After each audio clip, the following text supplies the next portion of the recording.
In order for us to grow individually and as a whole, these conversations are necessary.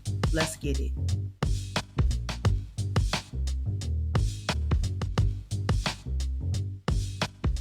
Hey guys, welcome back to Empowering Real Talk. It's your girl, Coach K, aka Keisha Woods. Thank you so much for tuning in. If you have not subscribed to the Upgraded Mindsets Media channel, please make this your sign to do so right now. If you are listening audio wise, make sure you are favoriting Empowering Real Talk on your favorite streaming platform.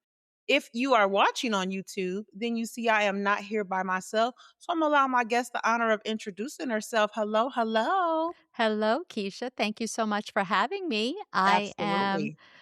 Debbie Weiss. I'm an author and a speaker, and very excited to be here to chat with you today. Absolutely. I love this. So, brief thing, you guys, when I am interviewing for guests for the shows, I love to be able to do that. One, to connect, because you guys know I'm a big connector. I love meeting people from all across the world. But two, anytime somebody talks a lot about what I talk about too, I definitely love bringing them on the show because that means you guys are getting two for one.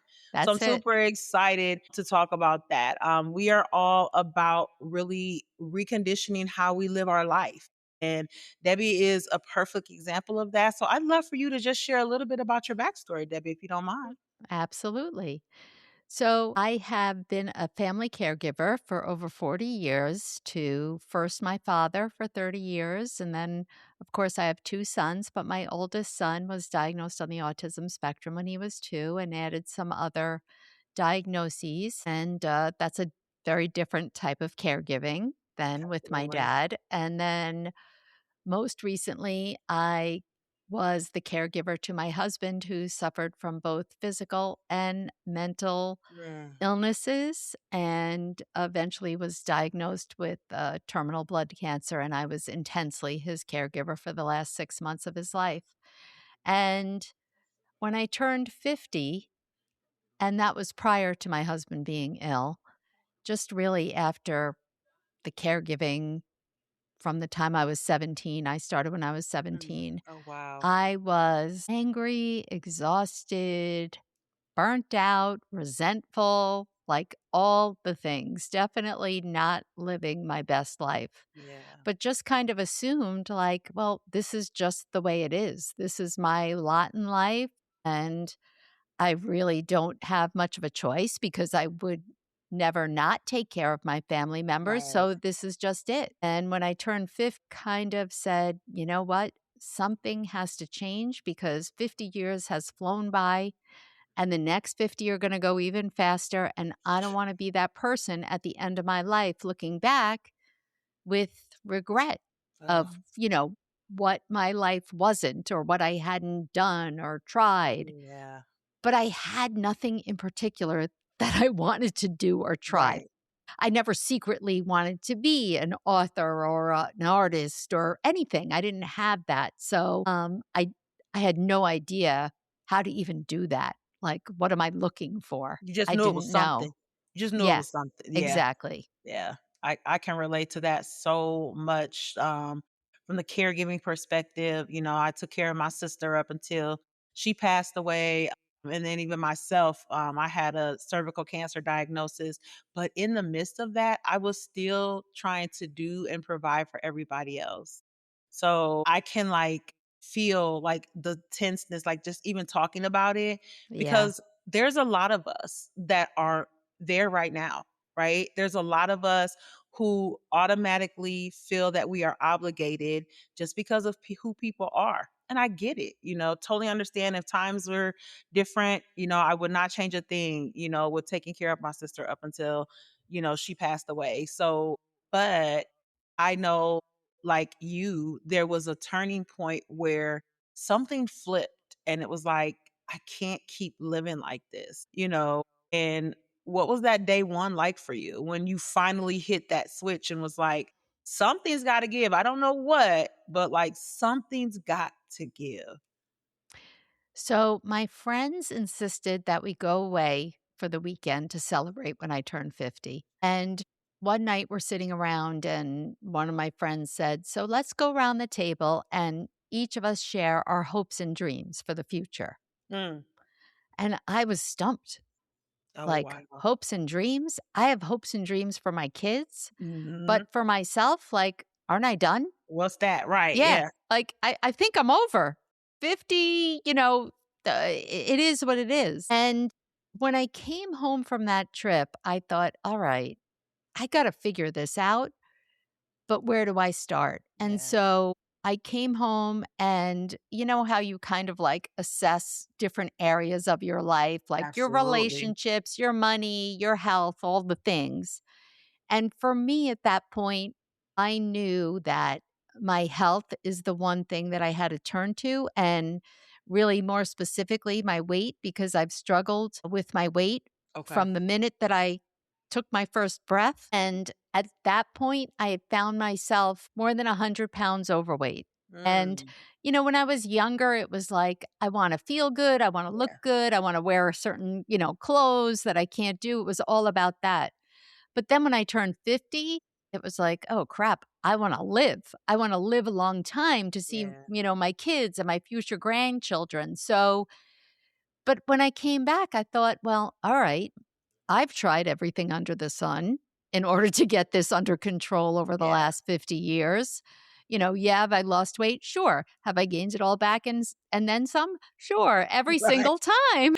So if I haven't figured this out, like, what am I going to do differently? And so I just decided for me, I've, tried all the things, all the diets, everything. But for me at that point, Weight Watchers, I've been the most successful and the easiest That's for me. awesome. So I said, all right, I'm going to go back to Weight Watchers. But in the past, I had always gone with a goal in mind like, okay, I have to lose 25 pounds in Yeah. 3 months or by my birthday or by the summer or, whatever. And if I don't, then I'm a loser. I'm a failure. What's wrong with me? So, like, what? If I lost 12 pounds, that's no good, Right. And that pressure, that perfection, that I'm on, I'm off. I did, Yes. I ate something bad. Oh my God, forget it. Oh, and then you start berating yourself in your head and you're like, why even bother? Right? Because I can't do this. So I said, all right, I'm putting all that aside. All I'm going to do, I'm going to show up to a Weight Watchers meeting every week. I don't care what I eat. I don't care if I exercise, drink water, all the other things. Yeah. I'm showing up. That's my only goal. And every week when I show up, I would feel really good because I did what I You set showed out to up. do. And Absolutely. that's I love all it. I did, probably for about 2 or 3 months. And I think I gained 5 pounds. But in a I way, love I was cool with it because I that wasn't my goal. My that. goal was I was to just gonna show up, say. and Yep. I showed up. Yep. And I love that story, Debbie. Like I think I really love how you like twisted that, right? Because we're living in a society where if things aren't going a specific way, then you're a failure. You didn't do what you're supposed to do, And I love that even though I don't love that you gained 5 pounds, but I love that you were consistent and disciplined on what you said you were going to do because that's the true win if we really just want to look at it. That was the true win. I love it. And having a community because if you were going consistently, then that means that that community was doing something for you. And I love that. I think that that's awesome. Yeah. It definitely, it was the first glimpse of me understanding, like, Mhm. "Oh, wait a second," you Yeah. know? I just changed the way I was approaching it, and it felt different. Hey, And so then right I here. just kept I just kept, "Okay, now I'll pay attention to what I eat 25% of the time, 50%," and just kept building. Yep. It was maybe like 3.5 years later where I was down 90 pounds. That was like 8 or 9 years ago, and I basically maintained that. Yeah, I've gained like 10 pounds, but at least Yeah. I caught it. I didn't Right. gain 100 back. And it's the first time. And so what I realized is that it had nothing to do with Weight Watchers. Like, yeah, they changed their program a little bit every couple years, but that wasn't it. It was Mhm. all me Yeah. and what my mindset was and how I was approaching it. The other thing, mindset wise, that I realized is that my whole life, I felt sorry for myself. Mhm. Why me? Why do I have this weight problem? And of course, all the people around me seem to not. Like, I grew up, I always said, I don't belong in this family, even though they all have weight problems now. Growing up, my parents were thin. Yeah. My brother was a string bean. Like, where the heck do I come in? I should be with my, Right. excuse me, but we say this with my fat cousins who lived in New Jersey and I lived Yeah. in Long Island. Like, I belong in their family, not this family. I thought everybody in New Jersey was nice Yeah. to people who had a weight problem because that wasn't the case in Long Mm. Island as a kid. Now I live in New Jersey, that's not necessarily true. Oh, But man. I used to think like, Yeah. "Oh my gosh," or I would go out and I would see what other people were eating and I'd be like, "Look at them. They can eat this and drink whatever they want." And, well, wait a second, maybe they're not doing that every meal. I was Yeah. seeing one meal. Maybe they Right. work at it, and I just don't know that. I just was assuming that wasn't the case. And I was spending so much time feeling sorry for myself that I had been saddled with this issue that, I was building all these stories in my head about what Mhm. must be happening with other people Yeah. and changing that whole perfectionist thing, changing like food is good, food is bad. No, if I wanna eat pizza, I'm eating pizza. If I wanna have ice cream, I'm eating ice cream. Come I'm on. just I'm not giving I can't give it up. Yeah. I don't think that that's healthy for me Right. Right. anyway. Right. It's just having, control over it, Yeah. I guess. Ooh, so much to unpack right there because it is this the mind is where everything begins. And that's a journey that I had to figure out in 2020 for myself because you know, I love the one meal. This is only one meal that you're seeing. This might be the only meal that they ate, right? So, like when we're out in society and we are seeing people that are doing things that we may be a little envious of because Mhm. they're doing it, we don't know the backstory behind that. And I can relate to how you shifted that mind because that's how I had to look at things too. Like, I don't know what they've got going on once they leave the 10 minutes I see them. I don't have no idea what's going on after the fact, just like they have no idea what's going on with me. Um, so understanding that really helped me be able to shift that how I thought about things for me. And again, just putting into perspective how I set goals for myself or discipline actions for myself because I have to use the word discipline a lot more now because sometimes goals and motivation just doesn't push this mind as much as it used to, right? So really using and implementing the word discipline. Discipline means I got to do it regardless if I'm motivated or not. And that's another mindset shift that I've probably taken in more recently than not. I love that you really have like dug deep and really enabled that. Those things are important. And as someone who speaks about these things, all the time, I want to talk a little bit about resilience because we hear the word resilience a lot. And Mhm. when someone hears that or says that, they associate it with just being strong all the time. I don't. I look at resilience as having the strength to continue, but also understanding my vulnerabilities, also understanding that there's still some flaws and embracing all of that. Because I don't just want to embrace the strong part. I want to be able to embrace all of that. Is that something that you've kind of understood with yourself as you continue on your journey?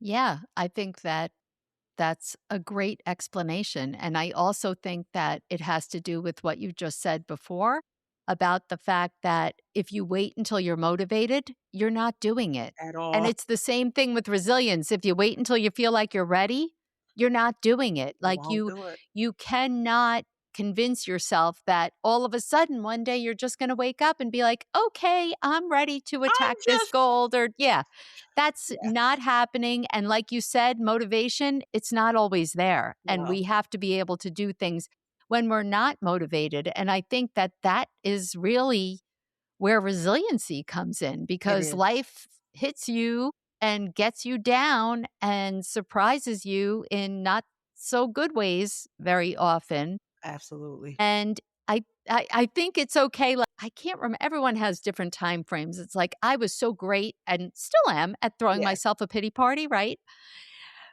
But it's like, okay, you can maybe do that for 24 hours, maybe 48. I Right. don't go by 48 anymore, but maybe, depending on Right. what it is.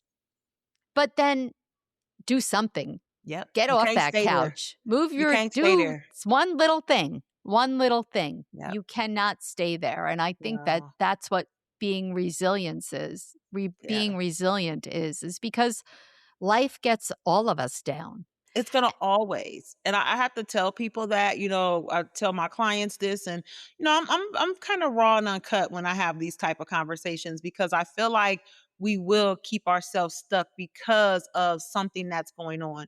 There's gonna always be a bump in the road. There's gonna always be a detour, a reroute. There is something always going to be happening. Yep. It's how you allow it to happen to you. So, like you said, 24 hours, cool. All right, let's stay there. And maybe even 48. But 2 weeks later, if you're still sulking, and, I'm not speaking from a grief perspective because, you guys love to like pick and choose, but Yeah. I'm not speaking from the grieving perspective because that's obviously different. But if something happened in life to where you've kind of embracing like a little bit of depressive state or whatnot, you better be trying to do some form of tool, strategy, something to help you get out of that.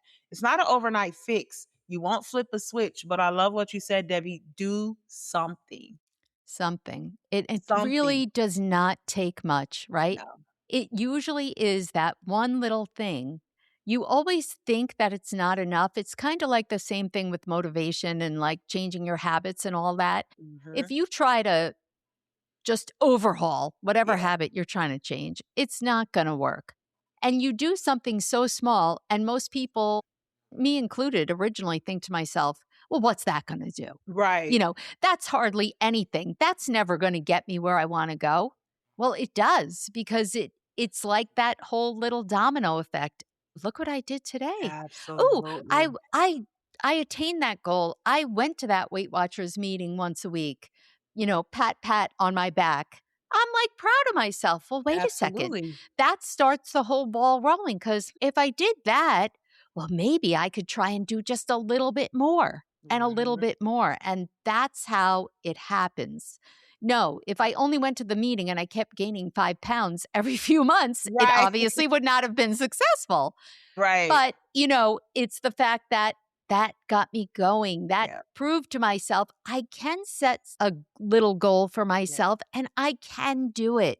Yeah. And so what little other thing can I add? And you just feel good and then you want You that do. You feeling. feel awesome.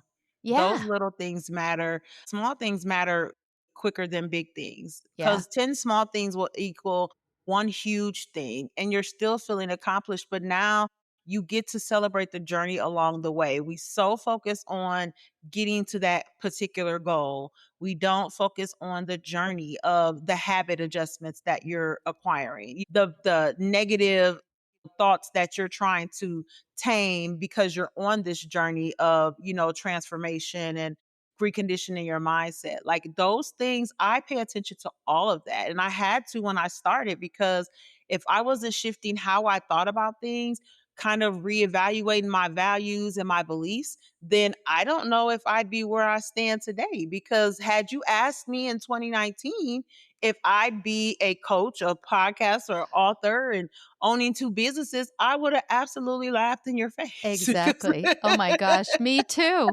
Me too. please It's share a little bit more about what made you, like, even wanna get started on that journey too as a speaker and author. I didn't know what I wanted to do. Like I said, after the weight loss thing, I was like, Yeah, okay, well, how can I apply this now to other areas of my yeah. life since I learned this? And I decided that the next place that I was going to go was money Mm, because I was living a very ugly money story that I was ashamed of and was not taking ownership of. I was just hoping it would go away. And I said, okay, I've got to face the music.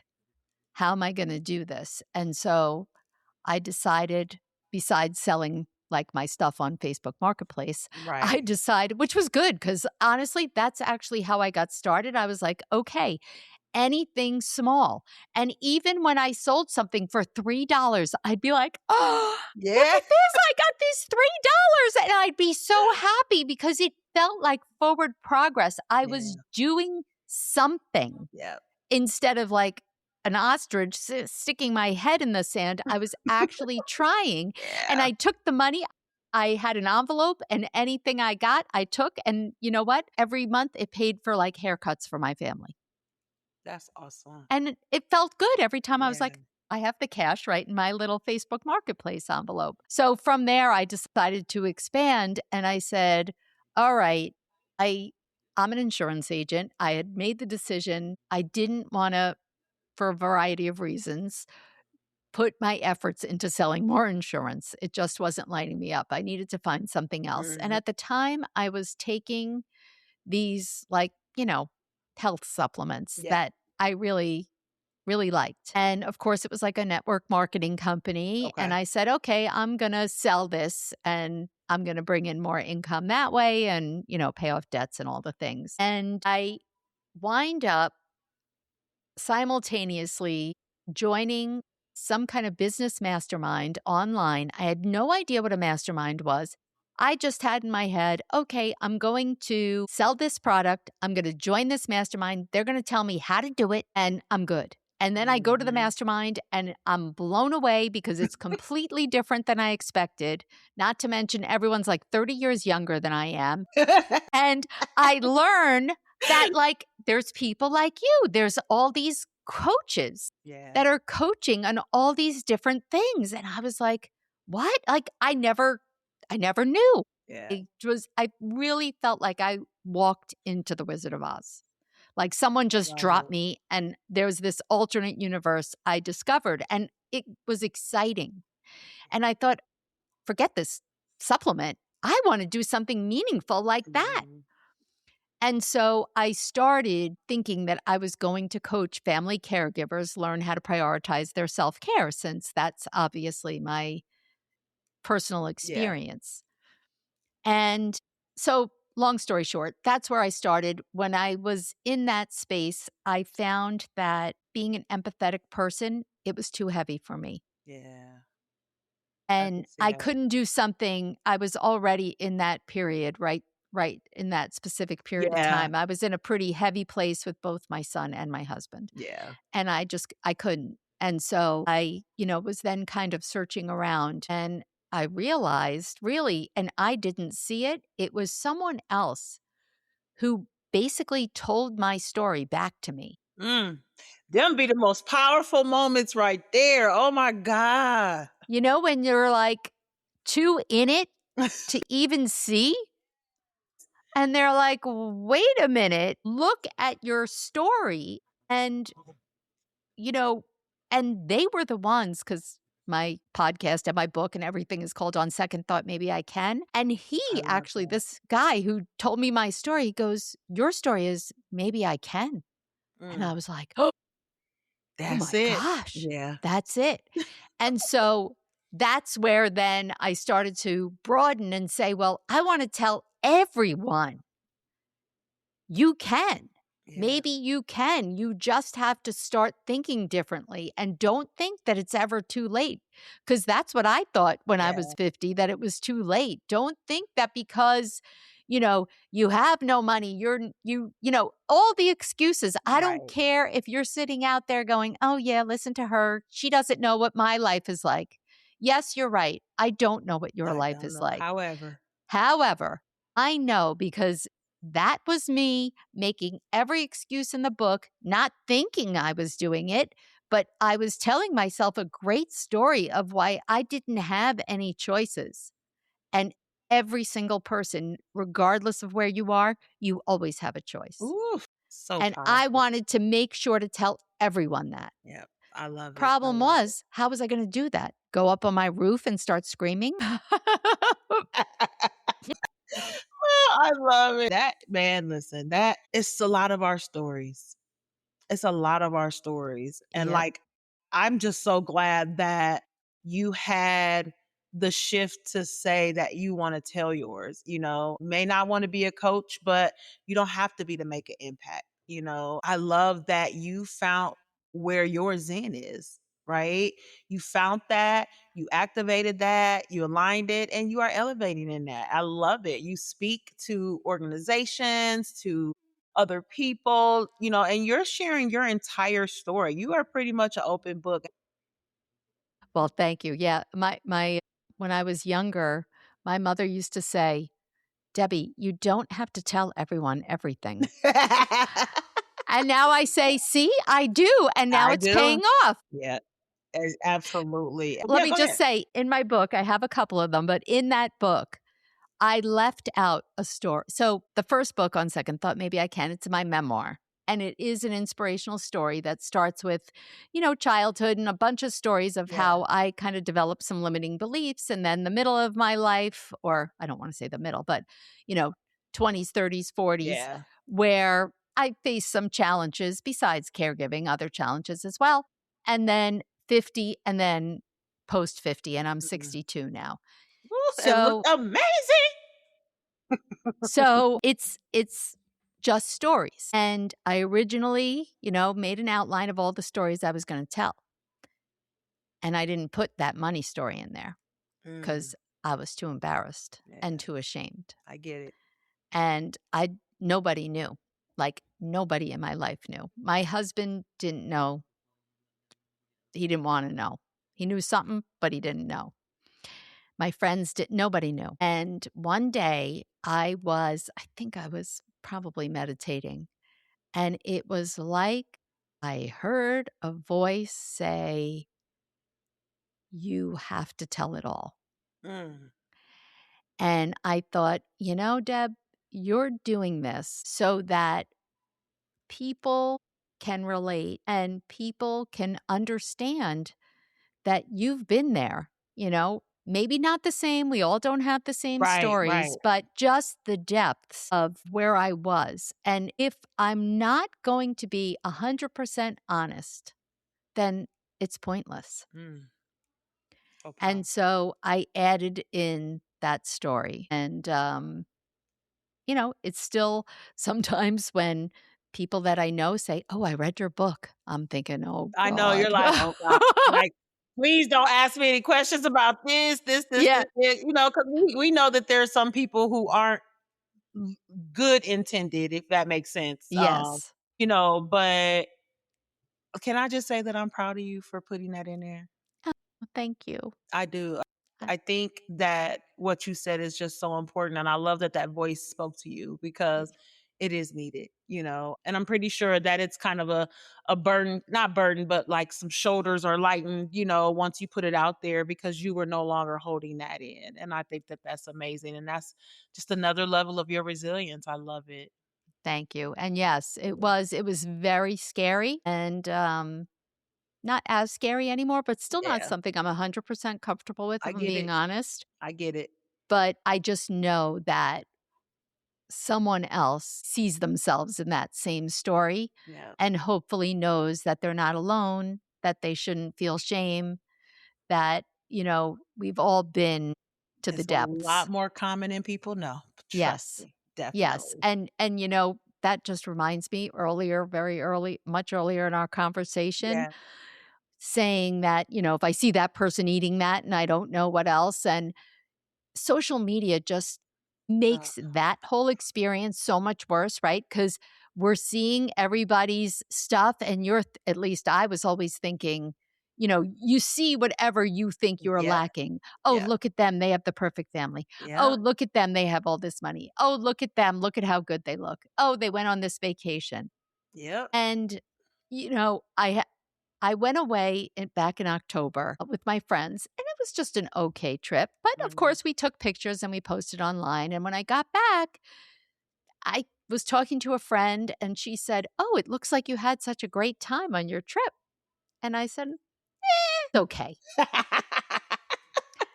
And she had just been somewhere. And I said, "Oh, but I saw your pictures and wow." And she said, and I thought, "You see that? There's a Exactly. perfect example of Yes. how everyone's like, 'Look at her. She's living her best life.'" And And I it was was, and it's great that I got to go on the trip and all the things. But you know, it didn't tell the whole story. I get that 100%. I get that more than you know, trust me. I do. I love that. I love that. So as we get ready to wrap up, Debbie, have been enjoying this conversation, but I just would like you to give my listeners one mindset shift, right? To take into the next chapter of their lives. We know that there are people on various stages of their journey. Some people might not even be starting a journey, and this episode could be that kickstart. So what would be one mindset shift that you think could start it? Gosh, I love that. I hope if you're not on this journey that after listening to this conversation, you will be and you'll Absolutely. know that you're not alone and that we've all been there and it's really is just taking that first step. Yeah. I honestly think that the first step is awareness Mm, because I always thought that if I think it, it must be true mhm. because I never stopped to examine all the thoughts that were going through my head, all the things, all the stories that I was telling myself. Yeah. So, of course, my one tip is what's one little thing One little that you thing. can do? But I love I it. also just want to say that I want to just share a quote that everybody knows that I didn't fully understand the meaning until I kind of started down this path. And that's from Glinda the Good Witch, who said, "You've always had the power, my dear.